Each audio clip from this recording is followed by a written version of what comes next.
போன எபிசோட்ல இவ்வளவு நாளா லவ்வே சொல்லாத பார்க் ஹீரோயின் கிட்ட அவன் லவ்வுமே சொல்லிடுறான். இதுக்கப்புறம் ரெண்டு பேரோட லவ்வுக்கு நடுவுல ஹீரோயின் மாட்டிக்கிட்டு என்னெல்லாம் பண்றாங்கன்னு தான் வரப்போற எபிசோட்ல பார்க்க போறோம். வாங்க எபிசோட்குள்ளயுமே போகலாம். எபிசோடோட ஸ்டார்டிங்லயே நம்ம ஹீரோயினோட வேலை பர்மனெண்ட் ஆயிடுச்சுன்னு சொல்லிட்டு செலிப்ரேட் பண்ணலாம்னு சொல்லி கேக்க வாங்கி வச்சுட்டு வெயிட் பண்ணிக்கிட்டு இருக்காரு. நம்ம தலைவனுக்கு அழகான தொப்பியெல்லாம் போட்டு இவங்க எல்லாருமே பக்காவா இருக்காங்க.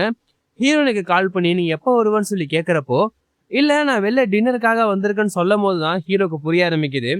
லாஸ்ட் டைம் பார்க் விட்டுட்டு போறப்போ நம்ம டின்னருக்கு வெளில போலாமான்னு சொல்லி கேட்டிருப்பான். இதனால ஹீரோக்கு ஸ்ட்ரைக் ஆயிடுது. அதே நேரம் இங்க டின்னர் சாப்பிட்டுக்கிட்டு இருக்கிறப்போ ஹீரோயின் என்ன பண்றாங்கன்னா, இந்நாள் வரையுமே என் மேல நீ லவ்வா தான் இருக்கியான்னு கேட்க, நான் முன்னாடியில இருந்தே உன் மேல லவ்வா தான் இருக்கேன், நான் உன்னை நினைக்காத நாளே இல்லைன்னு சொல்லிட்டு பார்க் சொல்லிக்கிட்டு இருக்கான். நான் சொன்னதுக்கு நீ உடனே எனக்கு ஆன்சர் பண்ணணும்னு கிடையாது, நீ யோசிச்சே பதில சொல்லலாம்னு சொல்லும் போது ஹீரோனுமே சரின்னு ஒத்துக்கிறாங்க. ஆனா நம்ம டேட்டிங் போலான்னு சொல்லி எப்பவாது நான் உன்னை கூப்பிடுறப்போ அது மட்டும் வேணான்னு மட்டும் சொல்லிடாதான்னு சொல்ல ஹீரோனுமே சரின்னு சொல்லிக்கிறாங்க. இப்படி இவங்க டின்னரை சாப்பிட்டுட்டு வீட்டுக்கு பார்க் விட்டுட்டுமே போவான். ஆனா ஹீரோனுக்கு இது நினைச்சு ரொம்பவுமே சந்தோஷமா இருக்கிற போலதான் இருக்கும். ஆனா வீட்டுக்குள்ள ஹீரோவும் நம்ம தலைவனும் இருக்காங்களான்னு சொல்லி பார்க்க வருவாங்க. அப்போ ஹீரோ குழந்தை ரெண்டு பேருமே தூங்கிட்டு இருக்கிறத பார்த்துட்டு சேர்ல போய் உட்காந்துடுறாங்க. யாருக்கு நம்ம லவ்வ சொல்றது, ஹீரோவுமே நம்ம மேல ரொம்ப கேரிங்கா இருக்கான், நம்ம பார்க்குமே நம்ம மேல கேரிங்கா இருக்கான்னு சொல்லி இவங்களுக்கு ரொம்பவுமே மைண்ட்ல குழப்பம் ஓட ஆரம்பிச்சிட்டு இருக்கு. அடுத்த நாள் ஆபீஸ்க்கு போறேன் நம்ம பார்க்க அவன் அசிஸ்டன்ட் கூட உட்காந்து பேசிக்கிட்டு இருக்கான். அவன் என்ன பண்றான்னா இவனோட ஸ்டோரியை சொல்லாம இவன் ஃப்ரெண்டுக்கு நடந்தது போல அவங்க கிட்ட கேட்டுக்கிட்டு இருக்கான். இது போல என் ஃப்ரெண்டு ஒரு பொண்ணை லவ் பண்றான், ஆனா அவங்க ரெண்டு பேருமே லவ் சொன்னதே கிடையாது, ஆனா அந்த பொண்ணு கூட புதுசா ஒரு பையன் பழக ஆரம்பிக்கிறான், இப்ப இவங்க ரெண்டு பேருமே லவ் பண்ணுவாங்களான்னு சொல்லி அவன் பயப்படுறான்டான்னு சொல்லும் போது அந்த அசிஸ்டன்ட் பையன் என்ன பண்றானா, நீங்க சொல்றது எல்லாமே ஓகே தான், இருந்தாலும் அந்த பொண்ணோட முடிவுல தான் இருக்கு, அந்த பொண்ணு என்ன சூஸ் பண்றாங்களோ அது ஏத்த போலதான் நடக்கும்னு சொல்ல நம்ம பார்க்குக்கு ரொம்பவுமே பயம் வர ஆரம்பிச்சிருது. ஹீரோயின் நடந்த விஷயத்த ஃப்ரெண்ட் கிட்ட எக்ஸ்பிளைன் பண்ணிக்கிட்டு இருக்கிறப்போ, ஏய் உனக்கு ப்ரொபோசலாம் வருதான்னு சொல்லிட்டு அந்த பொண்ணு ஆச்சரியப்பட்டுக்கிட்டு இருந்தாலும் ஹீரோ மேல இருக்கிற ஃபீலிங்ஸ்ல அவனுமே எனக்கு ரொம்ப பிடிக்குன்னு சொல்லும் போது, அவன் கூட இருந்தா எனக்கு ரொம்பவுமே சேஃபா இருக்குன்னு சொல்லும் போது, நீ ரொம்பவுமே ஃபீலிங்கா தான் பேசிக்கிட்டு இருக்க, இல்ல அவனுக்கு ஓகே சொல்லலாமேன்னு கேட்கும்போது, இல்ல பார்க்குமே இதே ஆபீஸ் தான் இருக்கான், அவனை எப்படி நான் நோ சொல்ல முடியும் அப்படின்னு சொல்லிட்டு அப்படியுமே யோசிக்கிறாங்க. இப்போதைக்கு ஹீரோயினுக்கு ஒரே கன்ஃபியூஷனா தான் இருக்கு போல. ஆனா ஃப்ரெண்டு கடைசிக்கு என்ன பண்றாங்கன்னா, ரெண்டு பேர்ல யாரை சூஸ் பண்ணுன்னு சொல்லி நீ தான் முடிவெடுக்கணும், நல்ல முடிவா எடுன்னு சொல்லிட்டு அவங்களுமே சொல்லிடுறாங்க. ஹீரோயின் வேலையை முடிச்சுட்டு வீட்டுக்கு வந்தா குழந்தை கூட பேசிக்கிட்டு ஹீரோ கிட்ட கேக்குறாங்க, நேற்று கால் பண்ணியிருந்த என்ன விஷயம் சொல்லி தெரிஞ்சுக்கலாமான்னு கேட்க, ஹீரோ அதெல்லாம் எதுவுமே கிடையாதுன்னு சொன்னாலும் ஹீரோயின் அங்க இருக்கிற ஃப்ரிட்ஜை ஓபன் பண்றப்போ கேக் இருக்கிறத பாத்துடுறாங்க. ஏய் நேற்று கேக் வெட்டி செலிப்ரேட் பண்றதுக்காக தான் எனக்கு ஃபோன் அடிச்சியா அப்படின்னு சொல்லி கேட்டுட்டு அந்த கேக்கை எடுத்துட்டுமே வந்துடுறாங்க. அந்த கேக்கை சாப்பிட்டு பாக்குறப்போ அவங்களுக்கு ரொம்பவுமே பிடிச்சிருக்கு. ஏய் கேக் ரொம்பவுமே சூப்பரா இருக்குன்னு சொல்லும் போது ஹீரோவுமே அவருக்காக நூடுல்ஸ் வாங்கிட்டு செஞ்சு சாப்பிட்டுக்கிட்டு இருப்பாரு. ஏய் எனக்குமே கொஞ்சம் நூடுல்ஸ் கூட நான் சாப்பிட்றேன்னு சொல்லிட்டு ஹீரோயின் அதை வாங்கி சாப்பிட ஆரம்பிக்கிறாங்க. சாப்பிட்டவங்க அந்த இருக்கிற எல்லாத்தையுமே சாப்பிட்டதால நீ இப்படி சொல்லியிருந்தா நான் உனக்குமே சேர்த்து குக் பண்ணிருப்பேன்னு சொல்லிட்டு இவங்க பேசிக்கிட்டு இருக்கிறப்போ இப்படியே இவங்க கூட ரொமான்டிக்கான ஒரு கான்வர்சேஷன் போற போலதான் இருக்கும். அடுத்த நாள் ஹீரோ அவரோட ஒர்க் எல்லாம் முடிச்சுட்டு நம்ம தலைவனை விளையாடுறதுக்காக பக்கத்து வீட்டுல இருக்கிறவங்க வீட்டுலதான் விட்டுருப்பாரு. நம்ம குழந்தைய கூப்பிட்டுட்டு போலாம் அப்படின்னு சொல்லிட்டு ஹீரோ போறப்போ அந்த இடத்துல ஹீரோட அப்பா தான் அந்த குழந்தை கூட விளையாண்டுகிட்டு இருக்காரு. ஹீரோக்கு இதை பார்த்தோன்னே என்ன பேசுனே தெரியாது. ஆனா நம்ம தலைவன் அவர் கூட விளையாடுறப்போ ரொம்ப சந்தோஷமா தான் விளையாண்டுகிட்டு இருக்கான். இது எல்லாத்தையுமே ஹீரோ பார்க்க அவர் மனசுமே கொஞ்சம் கரையிற போலதான் இருக்கு. குழந்தைய வாங்கிட்டு இவர் போலான்னு பாக்குறப்போ அவனோட அப்பா என்ன பண்றாங்கன்னா குழந்தைக்காக சில சாப்பாடு பொருள்லாம் கொடுக்கறப்போ குழந்தைய இவரு நல்லா பாத்துக்கிறாரு, இவர் உண்மையாலுமே திருந்திட்டாரா அப்படின்னு சொல்லிட்டு ஹீரோவுக்கு தோண ஆரம்பிக்குது. வீட்டுல இருக்கிறப்ப கூட இதே விஷயம் தான் ரிப்பீட்டடா யோசனை பண்ணிக்கிட்டு இருக்கேன். யாரோ காலிங் பெல் அடிக்கிறாங்க, என்னன்னு சொல்லி பார்த்தா ஹீரோவோட அண்ணனும் அவங்க ஒய்ஃபும் தானே இறந்து போயிருப்பாங்க. அதுல அவங்க இன்சூரன்ஸ் போட்டிருப்பாங்க போல, அந்த பணத்தை கொடுக்கறதுக்காக கார்டியன் வரணும்னு சொல்லிட்டு வெயிட் பண்ணிக்கிட்டு இருக்காங்க. ஹீரோயின் வந்ததுக்கு அப்புறமா குழந்தையால இப்ப அந்த பணத்தை ஹேண்டில் பண்ண முடியாது, அதனால கார்டியனுக்கு தான் கொடுக்கலான்னு சொல்லி பேசிக்கிட்டு இருக்காங்க. ஆனா ஹீரோனுக்கு இது ரொம்பவுமே கஷ்டமாயிடுது. தன்னோட அக்கா இறந்துமே பணத்தை கொடுத்து ஹெல்ப் பண்ற போல இருக்கு. அது மட்டும் இல்லாம அக்கா இறந்ததுக்கு பதிலா பணம் வருதான்னு சொல்லிட்டு ரொம்பவுமே கஷ்டப்பட ஆரம்பிக்கிறாங்க. அக்கா இவ்வளவு பண்ணாலும் அக்காவோட இழப்புக்கு இந்த பணம் சரியாகுமான்னு சொல்லிட்டு ஹீரோயின் ரொம்பவுமே அழ ஆரம்பிச்சிட ஹீரோனை கம்ஃபர்ட் பண்ணி ஆகணும்னு சொல்லி அந்த இடத்துக்குமே போறாரு. ஹீரோயினோட கஷ்டம்லாம் அவங்களுக்கு புரிய ஆரம்பிக்குது. அதனால ஒண்ணும் இல்ல, நீ எதுவுமே யோசிக்க வேணாம், நீ பண்ற இந்த குழந்தைய பாத்துக்கிறப்பெல்லாம் உங்க அக்கா உன்னை பாத்துட்டு தான் இருப்பாங்க, இதை நினைச்சு நீ ஃபீல் பண்ணாதன்னு சொல்லிட்டு ஹீரோயினை அவர் கம்ஃபர்ட் பண்ண பாத்துக்கிட்டு இருக்காரு. ஹீரோயின் அடுத்த நாள் வேலைக்குமே போவாங்க. வேலையெல்லாம் முடிச்சுட்டு இவங்க லிஃப்ட்டுக்குள்ள போலான்னு பாக்குறப்போ ரொம்ப பேர் ஏறிடுறாங்க. அப்போ ஹீரோயின் முன்னாடி இருக்கக்கூடிய ஒரு ஆள் அவங்க மேல சாய போறதுனால அவங்க பேக் ஒண்ணு படுற போல இருக்கும். உடனே பார்க் அது ஹீரோயின் மேல படாத அளவுக்கு கையால புடிச்சுக்கிறான். ஹீரோயின் இதை பாக்குறப்போ என்ன இவன் இவ்வளவு கேரிங்கா இருக்கானேன்னு சொல்லிட்டு அவங்களுமே பாத்துக்கிட்டு இருக்காங்க.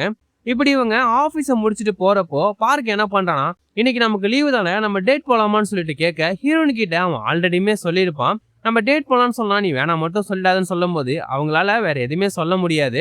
இப்படியே இவங்க டேட்டுக்குமே போறாங்க, ஒரு பார்க்குக்குமே போறாங்க, ரொம்பவுமே என்ஜாய் பண்றாங்க, சைக்கிளிங்லாம் போறாங்க. இது எல்லாமே இவங்களுக்கு ரொம்பவுமே பிடிச்சிக்கிட்டு இருக்கு. இப்படியே இவங்களோட டேட்டுமே முடிய அடுத்த நாள் ஹீரோயின் வேலைக்காக வருவாங்க. அவங்க ஃப்ரெண்டுக்கு ரொம்பவுமே சந்தோஷம். என்னன்னு தெரியாம ஹீரோயின் என்னன்னு கேட்டுக்கிட்டு இருந்தா, ஹீரோயினை இந்த கம்பெனில டெம்பரவரியா தான் வேலைக்கு எடுத்திருப்பாங்க. ஆனா இப்போ ஹீரோயினை பர்மனன்ட் ஆக போறாங்கன்னு சொல்லும் போது அவங்களுக்கு ரொம்பவுமே சந்தோஷம். பர்மனன்ட் ஆக போறேன்னு சொல்லிட்டு அவங்க ரொம்ப சந்தோஷப்பட்டுட்டு இருக்க இந்த விஷயம் பார்க்குக்குமே தெரியுது. ஹீரோயின் சந்தோஷமா இருந்தா நமக்கும் சந்தோஷம்னு சொல்லிட்டு அவன் அந்த இடத்த விட்டே போயிடுறான். ஹீரோ இப்ப இவங்க கம்பெனிக்காக சில போட்டோஸ் எடுக்கிற வேலை தான் பாத்துக்கிட்டு இருப்பாரு. ஹீரோவோட ஃப்ரெண்டோட தான் அவங்க வந்திருந்தாலும் இந்த போட்டோஸ் எல்லாம் காட்டிட்டு இவங்க பேசிக்கிட்டு இருக்கிறப்போ ஹீரோட ஃப்ரெண்டு இந்த விஷயம் எல்லாத்தையுமே அவங்க கிட்ட சொல்றாங்க. அவன் ரொம்பவுமே சந்தோஷப்படுறான். அப்போ இன்னைக்கு நமக்கு பார்ட்டி தான், நம்ம பார்ட்டி பண்ணியே ஆகணும்னு சொல்லி ஹீரோ சொல்லும் போது ஹீரோயின் ஸ்டார்டிங்ல இதெல்லாம் வேணாம், நம்ம போலாம் வீட்டுக்குன்னு சொல்லிக்கிட்டு இருப்பாங்க. ஆனா கடைசியில ஒத்துக்க வச்சுக்கிறாங்க. அதே போல ஹீரோனோட பக்கத்து வீட்டுல இருக்கிற நெய்பர்ஸ் இருக்காங்கல்ல, அவங்க எல்லாருமே சேர்ந்து சாப்பிட்டுக்கிட்டு இருக்காங்க. கூட நம்ம தலைவனும் ஹீரோட அப்பாலாம் இருக்காங்க. ஹீரோயின் அவங்க ஃப்ரெண்ட்ஸ் எல்லாருமே ட்ரிங்க்ஸ் பண்ண ஆரம்பிக்கிறாங்க. அதை பண்ணி முடிச்சுட்டு இவங்க நடந்து வந்துகிட்டு இருக்கிறப்போ ஹீரோனுக்கு நெஞ்சு கொஞ்சம் எரிச்சலா இருக்கிற போல இருக்கு. அதை பாக்குற ஹீரோ அக்குபஞ்சர் மூலமா சரி பண்ணலாம்னு சொல்லிட்டு அவர் ட்ரை பண்ணிக்கிட்டு இருக்காரு. இதை பாக்குறப்போ ஹீரோனுக்கு இவன் இன்னுமே நம்ம மேல ரொம்ப கேரிங்கா இருக்கானேன்னு சொல்லிட்டு இதையுமே கவனிச்சுக்கிட்டு இருக்காங்க. அப்ப சடனா ஹீரோக்கு ஒரு போன் கால் வருது. குழந்தைக்கு ஏதோ பிரச்சனைன்னு சொல்ல ஹீரோக்கு என்ன பண்றதே தெரியாது. ஹீரோட கையை பிடிச்சிட்டு வேக வேகமா ஓடுனா நம்ம தலைவனோட கை கால்லாம் ஏதோ ரேஷஸ் வந்த போல இருக்கு. அங்க இருக்க யாருக்குமே ஒண்ணுமே புரியல. ஆனா ஹீரோட அப்பா இருக்காருல்ல, அவர் அந்த ரேஷஸை பார்த்துட்டு நீங்க ஸ்ட்ராபெரி இருக்கா, ஸ்ட்ராபெரி அரைச்சு கொடுத்தீங்களான்னு கேட்க, அங்க இருக்கிறவங்க நான் தான் குழந்தைக்கு ஸ்ட்ராபெரி கொடுத்தேன்னு சொல்லும் போது இது எந்த பிரச்சனையும் கிடையாது, என்னோட சின்ன பையனுக்குமே இதே போல பிரச்சனை இருந்துச்சு, அதுதான் அந்த குழந்தைக்கும் வந்திருக்கு, இதுக்கு நம்ம வைத்தியம் பண்ணலாம்னு சொல்லிட்டு அவருக்கு தெரிஞ்சதை வச்சு ட்ரீட்மெண்ட் பார்த்துக்கிட்டு இருக்காங்க. என்னாச்சோ ஏதாச்சும் சொல்லிட்டு இவங்க வேகமா ஓடி வந்து பார்த்தா நடந்த எல்லா விஷயம் அவங்களுக்கு புரிய ஆரம்பிக்குது. நம்ம தலைவனை சரி பண்ணி தூங்க வச்சிடுறாங்க. ஹீரோட அப்பா போறப்பையும் இல்லம்மா இது ஒண்ணும் இல்ல, ஸ்ட்ராபெரி சாப்பிட்டதால வந்து ரேஷஸ் தான், உனக்கு ரொம்பவுமே பயமா இருந்தா அடுத்த நாள் ஹாஸ்பிட்டல்ல போய் பாரு அப்படின்னு சொல்லும் போது அவங்களுக்கு இதெல்லாம் பண்றப்போ ஹீரோக்கு நம்ம அப்பா உண்மையாலுமே திருந்திட்டாரான்னு சொல்லி தான் ஹீரோவுமே யோசனை பண்ணிக்கிட்டு இருக்க. அந்த வீட்டை விட்டு இவர் போறப்போ அவரோட பர்ஸ் கீழேயுமே போட்டுருவாரு. பர்ஸ் எடுத்து பாக்குறப்போ ஹீரோ அவங்க அண்ணன் இருந்த போட்டோஸ் தான் அவர் வச்சிருக்காரு. அப்போ உண்மையாலுமே நம்ம மேல பாசமா தான் இருக்காங்களான்னு சொல்லி ஹீரோவுக்கு தோண ஆரம்பிச்சிருது. அவர் கீழே போய்கிட்டு இருக்கிறப்போ கூப்பிட்டு அந்த பர்ஸை கொடுக்கலான்னு சொல்லி பார்க்கும்போது ஹீரோவுக்கு ரொம்பவுமே கில்ட் ஆயிருது. அதனால ரொம்பவுமே சாரின்னு சொல்லிட்டு அன்னைக்கு ரொம்பவுமே கோவமா நடந்துகிட்டேன்னு சொன்னாலும் அவங்க அப்பாவுமே ஒன்றும் சொல்லாம இருக்காரு. அடுத்த நாள் என்ன ஆகுதுன்னா ஹீரோயின் குழந்தைய கூப்பிட்டுக்கிட்டு ஹாஸ்பிட்டலுக்கு போனா இந்த ஸ்ட்ராபெரி சாப்பிட்டதாலதான் இந்த பிரச்சனை வந்திருக்குன்னு சொல்லி டாக்டருமே சொல்றாங்க. ஹீரோனுக்கு அப்பதான் கொஞ்சம் நிம்மதியாவுமே இருக்கு, குழந்தைக்கு எதுவுமே இல்லைன்னு சொல்லிட்டு. அதுக்கப்புறமா வீட்டுக்கு நடந்து வந்துகிட்டு இருக்கிறப்போ ஹீரோட அப்பா ஆப்போசிட்ல வருவாரு. அவர் தானே ஹெல்ப் பண்ணது, அவர்கிட்ட தேங்க்ஸ் சொல்லிட்டு நீங்க சொன்ன போலதான் ஸ்ட்ராபெரி சாப்பிட்டதாலதான் இந்த பிரச்சனை வந்திருக்குன்னு சொல்லி அவங்க சொல்லிக்கிட்டு இருப்பாங்க. அப்போ ஹீரோனு கிட்ட அவர் ஒரு ஹெல்ப்மே கேக்குறாரு. என்ன ஹெல்ப்னு சொல்லி நம்ம கிட்ட சொல்லல. அப்படியே குழந்தைய கூப்பிட்டுக்கிட்டு வீட்டுக்குள்ள வந்தா வீடை நம்ம ஹீரோ தான் கிளீன் பண்ணிக்கிட்டு இருப்பாரு. என்ன குழந்தைக்கு என்ன சொன்னாங்க டாக்டர்னு கேட்க, இல்ல ஸ்ட்ராபெரி சாப்பிட்டதாலதான் இந்த பிரச்சனை வந்திருக்கு போல, அததான் டாக்டரும் சொன்னாங்கன்னு சொல்ல ஹீரோ இதெல்லாம் கேட்டுட்டு சரின்னு சொல்லிக்கிட்டு இருக்கும்போது ஹீரோன் அடுத்துதான் என்ன பண்றாங்கன்னா, குழந்தைக்காக உன்னோட அப்பா நிறைய ஹெல்ப் பண்ணிருக்காரு, நம்ம நைட்டு அவரை கூப்பிட்டு ஒரு டின்னர் அரேஞ்ச் பண்ணா என்னன்னு கேட்க, ஹீரோக்கு ஸ்டார்டிங்ல இதை கேட்டோன்னே என்ன சொல்றதுன்னே தெரியாது, ரொம்ப அப்செட்டா இருக்கிற போலதான் இருப்பாரு. ஆனா ஹெல்ப் பண்ண விஷயம், ஆனா ஹீரோவுமே இப்ப மனசு மாறிருக்காருல்ல, அதனால அப்பாவை கூப்பிட்டு சாப்பாடு போடலான்னு சொல்லி யோசிக்கிறாங்க. நைட்டு சூப்பரா டின்னர் செஞ்சுட்டு இவங்க எல்லாருமே சாப்பிட்டுக்கிட்டு இருப்பாங்க. இவங்க ரெண்டு பேரும் பேசிக்காத போலதான் சாப்பிட்டுக்கிட்டு இருக்கிறப்போ குழந்தை அழுகிறான்னு சொல்லிட்டு ஹீரோயின் அந்த நம்ம குழந்தைய கூட்டுக்கிட்டு வெளில போயிடுவாங்க. இது எல்லாமே தான் ஹீரோனோட பிளானா தான் இருக்கும். ஏன்னா ஹெல்ப்னு கேட்டது தன்னோட பையனோட தனியா பேசணும்னு சொல்லி தான் அவர் கேட்டிருப்பாரு. இப்போ இவங்க ரெண்டு பேரும் தனியா தான் இருக்காங்க. இப்போ என்ன பேசுன்னு தெரியாம ஹீரோ தான் முதல்ல கேட்கிறாரு, எதுக்காக நீங்க முதல்ல ஜெயிலுக்கு போனீங்க, எங்களை விட்டுட்டு எதுக்காக போனீங்கன்னு கேட்கிறப்போ அப்ப அவர் என்ன பண்றாருன்னா, நான் பிசினஸ் பண்ணிட்டு இருந்தேன், அதுல நிறைய லாஸ் ஆகிருச்சு, அந்த விஷயத்துக்காக நிறைய கடனை வாங்க ஆரம்பிச்சேன், இந்த கடன்ல மாட்டிக்கிட்டு என்னால வெளியும் போக முடியாம உள்ளேயும் வர முடியாம இருந்து கடனை அடைக்கிறதுக்காக திருட ஆரம்பிச்சேன், ஆனா திருடனாலதான் போலீஸ் கிட்ட மாட்டி ஜெயிலுக்குமே போயிட்டேன்னு சொல்லிட்டு அவர் சொல்றாரு. ஹீரோக்கு எப்படி இருக்குன்னா இந்த சுச்சுவேஷனாலதான் தன்னோட அப்பா திருடனா மாறிட்டாரோ அப்படின்னு சொல்லிட்டு ஹீரோ யோசிக்க ஆரம்பிச்சிடறான். ஆனா அவர் நிறைய தப்பு பண்ணிருக்காருன்னு சொல்லி மறுபடியுமே சாரிப்பா என்னை மன்னிச்சிரு, நான் வேணும்னு பண்ணலான்னு சொல்லி ஹீரோக்கு ரொம்பவுமே கோவம் வந்துருது. ஏன் அடிக்கடி இப்படி சொல்லிக்கிட்டு இருக்கீங்க, உங்க சுச்சுவேஷனாலதானே இப்படி பண்ணிருக்கேன்னு சொல்லி பேசிக்கிட்டு இருக்கும்போது ஆனா கடைசியில ஹீரோ என்ன பண்றாருன்னா, இவங்க வீட்டுக்கு லாக் இருக்கும்ல, அந்த லாக்கோட நம்பரை சொல்லி நீங்க எப்ப வேணா குழந்தைய பாக்குறதுக்காக வரலான்னு சொல்லி நம்ம ஹீரோவுமே சொல்லிடுறாரு. இதனால இவரோட மனசு கொஞ்சம் மாறி இருக்குன்னு சொல்லி தெரிய வருது. நம்ம பக்கத்து வீட்டுல இருக்கக்கூடிய நெய்பர் கடைக்கு போயிருப்பாரு. கடையில திங்ஸ வாங்கிட்டு இவரு வெளில வரப்போ 2 போலீஸ மீட் பண்றாரு. என்ன சார் என்ன பண்றீங்க? ஜூஸ் குடிக்கிறீங்களான்னு சொல்லி நல்லா சகஜமா தான் பேசிக்கிட்டு இருக்கிறப்போ, இவரு அபார்ட்மெண்ட்ல நடந்த திருட்ட பத்தி சொல்றாரு. என்ன சார் எங்க அபார்ட்மெண்ட்ல திருட்டுலாம் நடந்திருக்கு. குற்றவாளிய கண்டுபிடிச்சீங்களா இல்லையான்னு கேட்கும்போது, ஹீரோயின் வீட்ல நடந்த விஷயத்த கேட்கிறப்போ, அந்த வீட்ல எதுவுமே திருடு போல தானே அப்படின்னு சொல்லிட்டு அந்த போலீஸ் ஆஃபீஸர் சொல்றப்போ இவருக்கு சந்தேகம் வர ஆரம்பிக்குது. ஏன்னா ஹீரோட அப்பாவோட சேர்ந்து இவங்க உட்காந்து பேசிக்கிட்டு இருக்கிறப்போ, நான் போறதுக்கு முன்னாடியே வீட்டுக்குள்ள யாரோ வந்திருந்தாங்கன்னு சொன்னாலும், ஆனா எதுவுமே திருடலையேன்னு சொல்லிட்டு இவருக்கு அவர் மேல சந்தேகம் வர ஆரம்பிச்சிருது. நமக்குமே இப்பதான் இவர் மேல சந்தேகம் வந்துகிட்டு இருக்க. இது இன்னுமே ஸ்ட்ராங் ஆக்குற போல ஹீரோயினுக்கு வர வேண்டிய இன்சூரன்ஸ் பணத்தை வாங்கலாம்னு சொல்லிட்டு ஹீரோயின் போயிருப்பாங்க.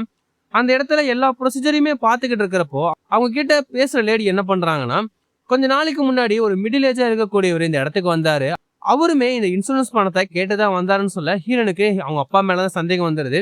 ஏன்னா ஆல்ரெடி ஹீரோ சொல்லியிருப்பாரு அவரை நம்பாதான்னு சொல்லி சொல்லும் போது, என்னடா இது இவங்களுமே இப்படி சொல்றாங்களே உண்மையா இவங்க தான் வந்தாங்களான்னு சொல்லிட்டு ஹீரோனுக்கு இது மேல சந்தேகம் வந்துகிட்டே இருக்கு. எதுக்காக இவர் பணத்தை வாங்க வந்திருப்பாருன்னு சொல்லிட்டு ஒரு கொஸ்டின் வந்துட்டு இருக்கிறப்போ ஹீரோயின் வீட்டுக்குமே வருவாங்க. நம்ம தலைவனை கூப்பிட்டுட்டு ஹீரோட அப்பா குழந்தைய ரொம்ப நாள் பாத்துக்க முடியலமா அதான் கொடுக்க வந்தேன்னு சொல்லிட்டு வரப்போ தண்ணி வேணும் அப்படின்னு சொல்லி கேட்பாங்க. சரி தண்ணியை கொடுக்கலான்னு சொல்லிட்டு ஹீரோயின் தண்ணி பிடிச்சிக்கிட்டு இருக்கிறப்போ இந்த விஷயத்த கேட்டுருவோம். இன்சூரன்ஸ் பணத்தை வாங்குறதுக்காக இவர் தான் போனாரா பஸ் நமக்கு தெரியணும்னு சொல்லி கேட்கலாம் ட்ரை பண்றாங்க. ஆனா அதுக்குள்ள நம்ம ஹீரோ அந்த இடத்துக்கு வந்ததால எப்படி ஹீரோட முன்னாடியே அவங்க அப்பாவை சந்திக்க போற போல கேட்டா இன்னும் ஹீரோக்கு ரொம்பவுமே கோவம் வந்துடும். அதனால என்ன பண்றாங்கன்னா இந்த விஷயத்த அப்படியே விட்டுட்டு ஒண்ணு இல்லப்பா இந்தாங்க தண்ணியை குடிங்கன்னு சொல்லிட்டு ஹீரோயின் அந்த தண்ணியை மட்டும் கொடுத்துட்றாங்க. அப்படியே அடுத்த நாள் பார்த்தா ஹீரோட அப்பா இந்த அபார்ட்மெண்ட் பக்கத்துல தான் ஸ்டே பண்ணிருப்பாரு. அவருக்கு ஒரு ஃபோன் காலுமே வருது. அந்த கால்ல எப்படா நீ வாங்கின பணத்தை கொடுக்க போறேன்னு கேட்க, இல்ல சார் அவசரப்படாதீங்க நான் பணத்தை கொடுத்துட்றேன் அதுக்குதான் அரேஞ்ச்மெண்ட் பண்ணிக்கிட்டு இருக்கேன்னு சொல்ல, இப்ப இவருக்குமே ஏதோ பண பிரச்சனை இருக்கு போல.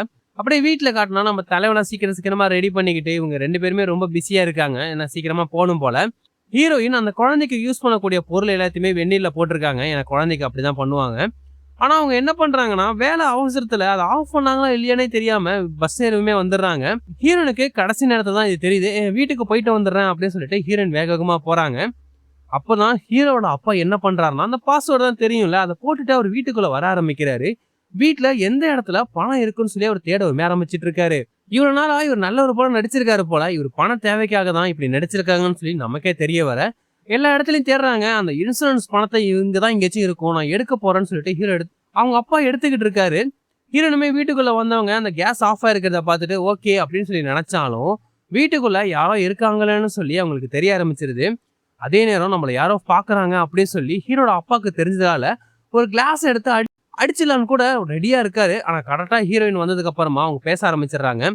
உங்க பையனே உங்களை நம்ப வேணாம்னு சொன்னப்போ நான் தான் உங்களை நம்பி இந்த வீட்டுக்குள்ளேயுமே விட்டேன். எதுக்காக இப்படி பண்றீங்கன்னு கேட்க, என்ன வீட்டுக்குள்ள விட்டேன்னு சொல்றீங்க? என் பையனோட பணம் இருக்குல்ல எனக்கு கொடுங்க. எனக்கு பண தேவை இருக்கு. எனக்காக கொடுக்க மாட்டீங்களா? என்னையுமே உங்க ஃபேமிலியில ஒரு ஆள் தானே சொன்னீங்க. எனக்கு பண தேவை இருக்கு. அந்த பணத்தை கொடுங்கன்னு சொல்லிட்டு ரொம்பவுமே கோவமா பேசுறாரு. ஆனா ஹீரோயின் எந்த பணமும் இங்க இல்ல எங்க கிட்ட பணம் கிடையாதுன்னு சொல்லிக்கிட்டு இருந்தாலும் இந்த வீட்டுல இருக்கிற எல்லா பொருளுமே அவர் எடுத்துக்கிட்டு இருக்கிறப்போ ஒரு ஜுவல் பாக்ஸ் போல உனக்கு எடுத்திருப்பாரு போல.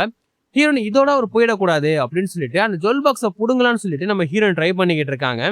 ஆனா ட்ரை பண்ணும்போது அவர் புடிச்சு வேகமா தள்ளி விட்டுறாரு. ஹீரோனை அடிக்கலான்னு சொல்லி ட்ரை பண்ணாலும் கடைசி நேரத்துல இவங்க நகர்ந்ததாலதான் இவங்க மேல அடிப்படாமலே இருக்கும்.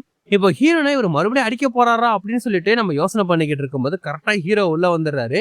ஹீரோனுக்கு அடிபட்டு இருக்கிறத பார்த்து இவருக்கு ரொம்பவுமே கோவம் வந்துருது. ஹீரோட அப்பா அப்படியே பின்னாடி நிக்கிறாரு. இதுக்கப்புறம் என்ன நடந்துச்சு அப்படின்னு சொல்லிட்டு நம்ம அடுத்த எபிசோட்ல பார்க்கலாம்.